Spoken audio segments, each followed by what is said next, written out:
Hello everyone, welcome back to my channel Humanities Blog. Here you will find videos for humanities subjects, that is history, geography, economics and political science. So this is the third part of this chapter which covers NCERT question answers.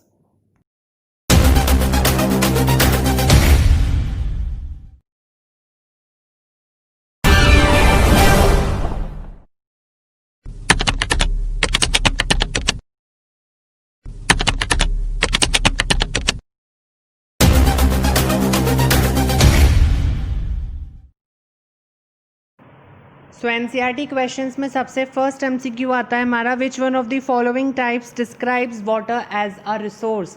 तो following options में से जो water है वो एक cyclic resource होती है, so answer होगा D cyclic resource. Second, which one of the following South Indian states has the highest groundwater utilization in percent of its total groundwater potential, which means कि ऐसी कौन से स्टेट है south India की जिसमें जो total ground water available है उसका ज़्यादा से ज़्यादा परसेंटेज यूटिलाइजेशन होता है। सो दैट इज़ तमिलनाडु ए, जहाँ पर ग्राउंड वाटर बहुत ज़्यादा यूटिलाइज होता है। Third and last is the highest proportion of the total water used in the country is in which one of the following sectors? तो as we know agriculture sector में सबसे ज़्यादा water का utilisation होता है और क्योंकि यहाँ एग्रीकल्चर की जगह इरिगेशन वर्ड लिखा गया है तो इसलिए ए आंसर इरिगेशन ही होगा, बिकॉज एग्रीकल्चर सेक्टर में इरिगेशन के लिए ही सबसे ज़्यादा वाटर यूटिलाइजेशन होता है। Now first short question is, it is said that the water resources in India have been depleting very fast. Discuss the factors responsible for depletion of water resources.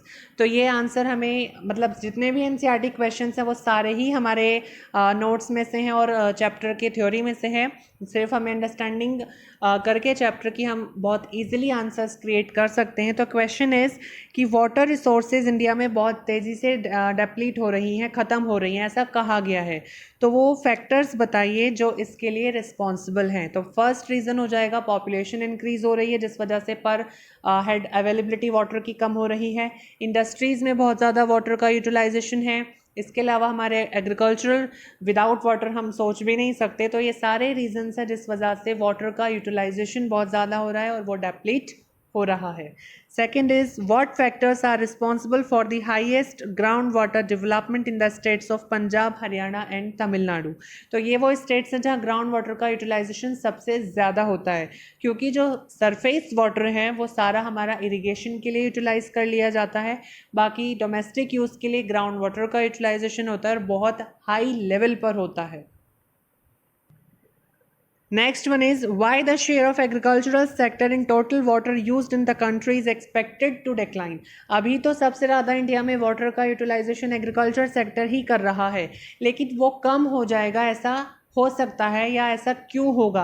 तो वो इसलिए कम होगा क्योंकि डोमेस्टिक एंड इंडस्ट्रियल सेक्टर बहुत ज़्यादा increase हो रहे हैं, तो वो ज़्यादा वाटर का यूटिलाइजेशन करेंगे।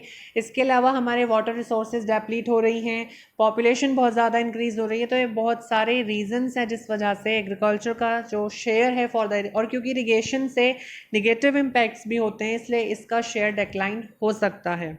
Next is what can be possible impacts of consumption of contaminated unclean water on the people. It means कि गंदा पानी पीने से हम लोगों पर क्या प्रभाव पड़ेगा। तो हमने ये लास्ट जोग्राफिकल पर्सपेक्टिव चैप्टर में भी पढ़ा है कि हमें वाटर से होने वाली बीमारियां जैसे डायरिया, हेपेटाइटिस, कॉलरा हो जाती हैं, बहुत ही नेगेटिव इम्पैक्ट्स होते हैं। तो वो सारे नेगेटिव इम्पैक्ट्स आप इसमें लिखेंगे। Now the three long questions में first is, discuss the availability of water resources in the country and factors that determine its spatial distribution. तो हमारी जो फर्स्ट हेडिंग है चैप्टर की, वाटर रिसोर्सेज ऑफ इंडिया, जिसका इंट्रोडक्शन और तीनों water के sources that is surface water, ground water and lagoons, back waters, तीनों हेडिंग्स इसका आंसर होंगी क्योंकि ये 5 मार्क्स का है। Next, the depleting water resources may lead to social conflicts and disputes. Elaborate it with suitable examples. तो water के share से डिस्प्यूट्स हो जाते हैं, लड़ाई झगड़े हो जाते हैं, तो इसका डिस्क्रिप्शन चैप्टर में सिर्फ ये स्टेटमेंट ही दी गई और देखिए इसी स्टेटमेंट को एज अ क्वेश्चन पूछ लिया गया है। तो हम इसका आंसर देंगे यस, डिस्प्यूट्स हो जाते हैं, और फिर एग्जाम्पल देने हैं। तो वो सारे डिस्प्यूट्स जो भी हमें याद होंगे, जैसे हरियाणा दिल्ली के बीच यमुना रिवर के वाटर के लिए डिस्प्यूट है, इसके बाद तमिलनाडु कर्नाटक के बीच में कावेरी रिवर के वाटर के लिए डिस्प्यूट है। तो जितने वाटर डिस्प्यूट्स हमें याद होंगे, एक दो आप याद कर लीजिएगा, वो इसका आंसर बन जाएगा। Last, what is watershed management? Do you think it can play an important role in sustainable development? तो watershed management क्या होता है, इसकी definition आप देंगे जो हमारे notes में available है. उसके बाद क्या आपको लगता है ये sustainable development के लिए एक अच्छा role play कर सकता है? Definitely इसी के through हम sustainable development कर सकते हैं. So basically आंसर में जो चैप्टर के अंदर पूरा वाटरशेड मैनेजमेंट प्रोग्राम की हेडिंग दी गई है वो इसका आंसर एज इट इज़ होगी. तो ये हमारे एनसीईआरटी क्वेश्चंस थे. मैप स्किल्स वाटर रिसोर्सेज में नहीं है. Again I am telling water resources chapter से मैप स्किल्स नहीं आएगी पेपर में, कोई मैप इस चैप्टर में नहीं है. लेकिन कुछ ऐसे ब्लॉक चैप्टर के थ्योरी में दिए गए हैं हमारे बुक में जिस पर क्वेश्चन पूछा जा सकता है. So let's have a look. तो first is highlight the key features of national water policy and WP 2002. तो ये एक ब्लॉग दिया गया है नेशनल वाटर पॉलिसी करके, इस पर सिर्फ इसके फीचर्स बताए गए हैं. तो इसके फीचर्स ही हम याद करेंगे या पढ़ेंगे. तो first priority is to provide drinking water to all humans and animals. सभी ह्यूमंस और एनिमल्स को वाटर प्रोवाइड करना, ड्रिंकिंग वाटर, ये इसकी सबसे पहली प्रायोरिटी थी नेशनल वाटर पॉलिसी की. Measures should be taken to stop the exploitation of ground water. Industries and agriculture sector जो सबसे ज़्यादा, even domestic sector also ground water का यूटिलाइजेशन करते हैं, तो उसको कम करना इसकी प्रायोरिटी है. सरफेस एंड ग्राउंड वाटर को रेगुलरली मॉनिटर करना उनकी क्वालिटी के लिए, ये इसमें एक प्रोविज़न रखा गया. Awareness of water as a scarce resource should be promoted. यानी कि लोगों में ये बात पता चले कि वाटर कम है हमारे पास फ्रेश वाटर पीने का, इसलिए हमें उसको लिमिटेड और सही तरीके से जुडिशली यूज़ करना है. And last is efficient utilization of water should be improved. यानी कि वाटर का जो सही तरीके से इस्तेमाल है वो ज़्यादा होना चाहिए. ये नेशनल वाटर पॉलिसी के कुछ प्रोविजंस थे या फीचर्स थे. इसके बाद लास्ट पेज पर चैप्टर थ्योरी के है जल क्रांति अभियान 2015 एंड 16 का. ये इंपॉर्टेंट एंड बहुत ही ज़्यादा फेमस हुए प्रोग्राम्स है, इसलिए इनका डिस्क्रिप्शन दिया गया है. तो हमें जल क्रांति अभियान को एक्सप्लेन करना होगा. तो ये गवर्नमेंट ऑफ इंडिया ने लॉन्च किया था 2015-16 में, जिसका एम था कि जो वाटर सिक्योरिटी है वो की जाए through per capita availability of water in India.